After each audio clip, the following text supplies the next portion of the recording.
So this will be my non-spoilery review for the Morbius movie. So there will be no spoilers about the actual events in this movie or the post-credit scene. So no spoiler, non-spoiler review. So if you enjoyed this video today, feel free to like and subscribe for future Marvel content. So to be honest, I did not hate this movie. I know a lot of people out there are gonna hate this movie and they are actively hating this movie, but I truthfully did not hate this movie.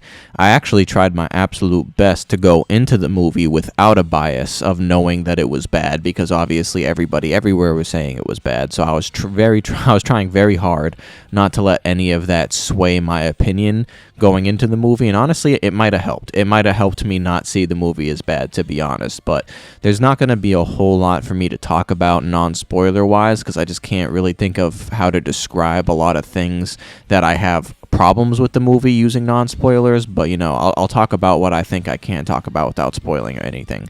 So I mean, there were unexplained and jumbled story elements, but in my opinion, I personally did not find it too hard to follow. But there was a decent amount of things that were unexplained, but it didn't hinder the overall story, in my personal opinion.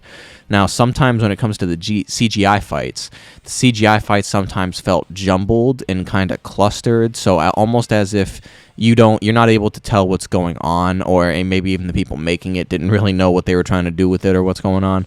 But there are a couple of really good fight moments that I think were really well executed, and they were done with unique camera work, and it looked really cool in my opinion, one fight in particular. But you know, a lot of the other ones, it was like one fight was really good, all the other ones were just they weren't bad at all, and then like there was one fight where it was just like I can't even really see what's going on for most of the fight. But I mean, it wasn't that bad in terms of CGI. A lot of people are complaining about the CGI being bad in general, and I honestly don't know where that's coming from, because in a general sense, I don't think the CGI was bad at all. And then the things that are unexplained in the movie, it can be annoying when you start to kind of like sit there and think about certain things or events. But again, for a general audience viewer, I don't think the story was that hard or difficult to follow, although they might not be emotionally invested in the characters, because there wasn't too much on kind of initial exposition on the characters and like their relationships with each other. There was, but it wasn't really super substantial enough to really truly care about their relationships and the characters themselves potentially.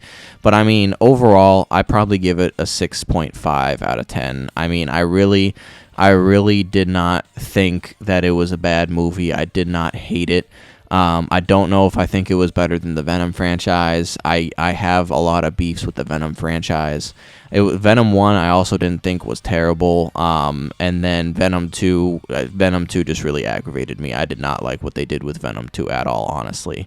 But I mean, go ahead and comment down below if you're going to see the movie if you haven't yet, or if you have seen it and you're watching this non-spoiler review, what you would give it out of 10. But I appreciate you for watching the video.